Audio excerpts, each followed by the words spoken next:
Jornal da Manhã. Entrevista. Com a chegada do verão e o período de férias, o aumento das atividades ao ar livre, em praias, piscinas e parques, faz com que a atenção seja redobrada com as crianças para evitar acidentes e problemas que são até comuns da estação. Para a gente conversar mais sobre esse assunto com a gente aqui no Jornal da Manhã, Dr. Fábio Schneider, presidente do Departamento Científico de Prevenção de Acidentes da Sociedade Catarinense de Pediatria. Dr. Fábio, seja muito bem-vindo ao Jornal da Manhã. Bom dia, Karina. Bom dia a todos os ouvintes da Jovem Pan nesta manhã. É o momento de ficar em alerta, né, com essa criançada aí, principalmente agora durante essas férias de verão. Quais são os cuidados aí que a gente precisa ter quando a gente fala em segurança da criançada?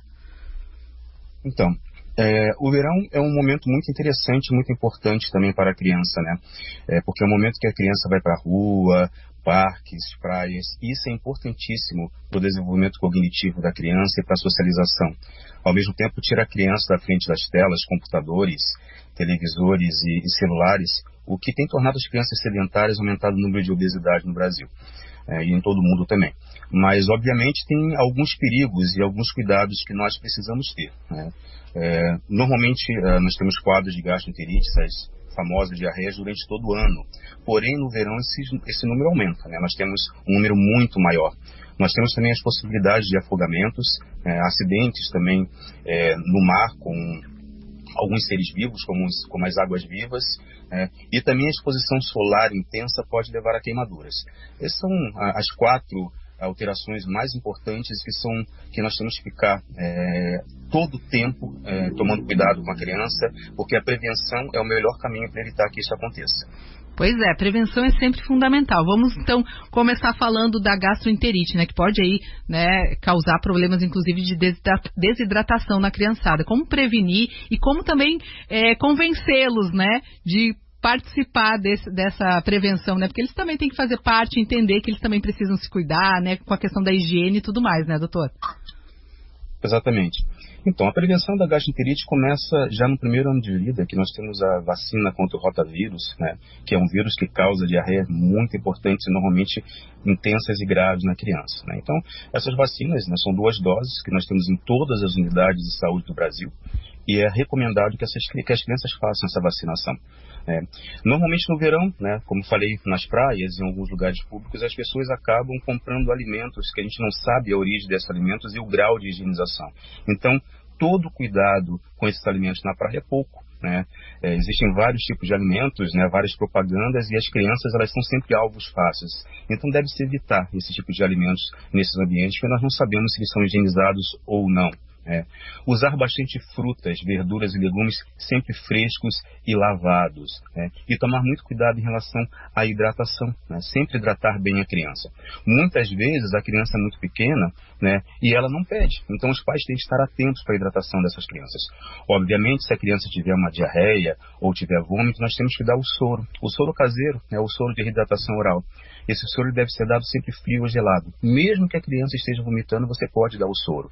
E procurar um atendimento médico, um atendimento pediátrico, né, porque algumas vezes esses quadros de diarreia podem levar à desidratação e a criança tem que ser tratada. E existem várias formas de tratamento. E o pediatra é o melhor especialista para tratar a criança. E aí, quando a gente vai para a água, também cuidado redobrado, né? Infelizmente, cresce o número de afogamentos, né? E as crianças, é um piscar de olhos, né? Quando vê, eles já foram, e aí a atenção, de fato, nesse momento precisa ser redobrada, né, doutor? Exatamente, né?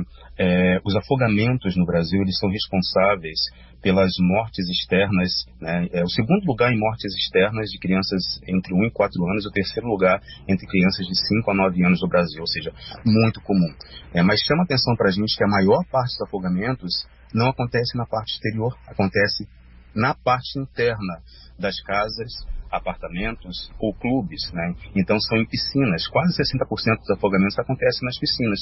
Então nós temos que ter cuidado nas piscinas que tem em casa, colocar cercas com mais de 1 metro de altura, de preferência 1,5 metro de altura, e nunca, em nenhum momento, deixar a criança sozinha. O celular tocou só 10 segundos. Não, 10 segundos podem ser o suficiente para que essa criança se afogue. Nos acidentes externos, né, nós temos as praias e nós temos os locais de água doce. Os acidentes externos são mais comuns nos locais de água doce, né? Rios, lagos, cachoeiras. Muito porque nesses locais nós não temos salva-vidas e normalmente eles são remotos, com dificuldade de chegada do atendimento do SAMU, do Corpo de Bombeiros ou da Polícia Militar. Nas praias, felizmente, nós temos muitos voluntários, nós também temos salva-vidas e o Corpo de Bombeiros. Mas mesmo assim, todo ano nós temos notícias de afogamentos. É muito importante que a partir dos 4 anos de idade, se a pessoa tiver possibilidade, colocar o seu filho numa aula de natação, né? E sempre que for para a praia, utilizar o colete. O colete, ele vai salvar a vida da criança com certeza. Assim como, infelizmente, durante o verão são muito comuns os casos de queimaduras por águas-vivas. Inclusive, no último final de semana já apareceram muitas águas-vivas aqui nas praias de Florianópolis, né, chamando a atenção, inclusive, dos guarda-vidas, a quantidade, né, dessas águas-vivas. O que fazer quando a criança, infelizmente, já foi queimada aí por uma água-viva? Exato. Antes, porém, deixa eu complementar uma coisa que eu acho muito importante, as pessoas talvez não tenham conhecimento, mas em 27 anos trabalhando em emergência, eu já vi crianças que se afogaram dentro de um balde, né? Então, tomar muito cuidado com tanques e baldes, né? Então, eu lembro quando era criança, eu gostava de ficar dentro do tanque da minha avó, com água geladinha, era uma mini piscina, mas isso pode causar um afogamento, e acontece realmente, né? Então, você chegar à conclusão de uma criança pode se afogar simplesmente colocando a cabeça no balde, pode acontecer, eu já vi algumas vezes.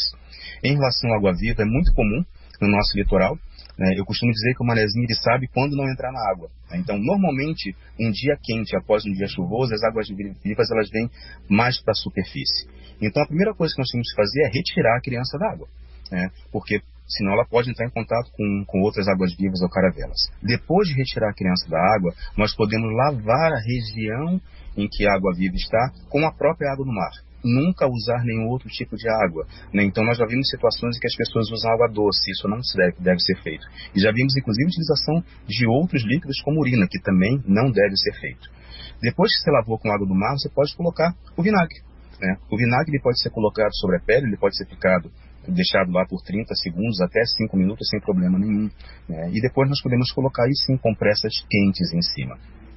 Muitas vezes é necessário também levar a criança até uma emergência para um atendimento pediátrico, porque é muito doloroso, né? Então nós vamos ter que fazer um analgésico e algumas vezes é indicado também fazer um anti-histamínico, que é um medicamento que evita processos alérgicos. É isso que eu ia lhe perguntar, doutor. Se na hora dessa queimadura ali na praia se souber o que fazer de forma correta, pode evoluir para algo mais grave essa queimadura?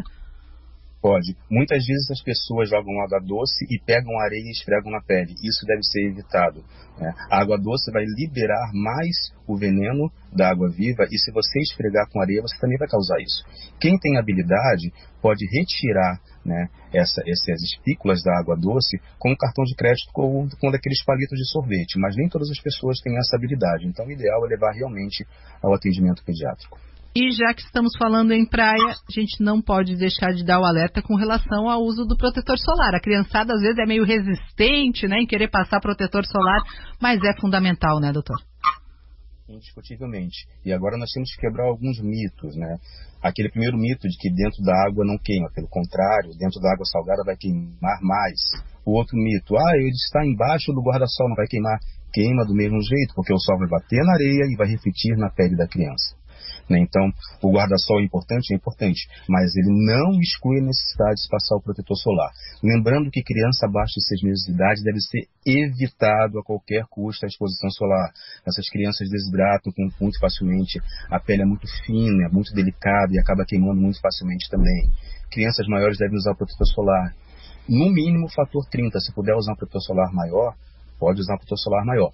Ele deve ser passado meia hora antes de ir para a praia e deve ser repassado a cada 2 horas. Ou pode ser repassado antes, caso a criança comece a suar ou se ela entrar na água, né? Lembrar que se tiver queimaduras, né, a gente pode utilizar algumas compressas frias em cima dessas queimaduras para diminuir a dor. Existem alguns produtos que acalmam a pele também, à base de aloe vera, que podem ser utilizados. Mas se nós tivermos queimaduras extensas, queimaduras que peguem as mãos, os pés, as partes íntimas ou a face junto com o pescoço, o ideal é procurar o atendimento.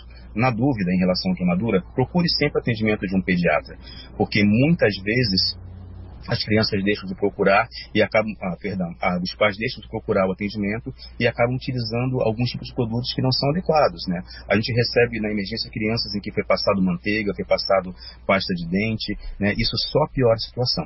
E lembrar que se houver bolhas, nunca pode ser furada essas bolhas, porque as bolhas elas estão protegendo aquela pele que fica por baixo, que é mais sensível e está queimada. Perfeito, Dr. Fábio, com dicas valiosas aí para a gente encarar a temporada de verão com a criançada de forma bem segura. Dr. Fábio Schneider, presidente do Departamento Científico de Prevenção de Acidentes da Sociedade Catarinense de Pediatria, muito obrigada pela sua participação aqui no Jornal da Manhã. Eu que agradeço, a Sociedade Catarinense de Pediatria também agradece essa oportunidade.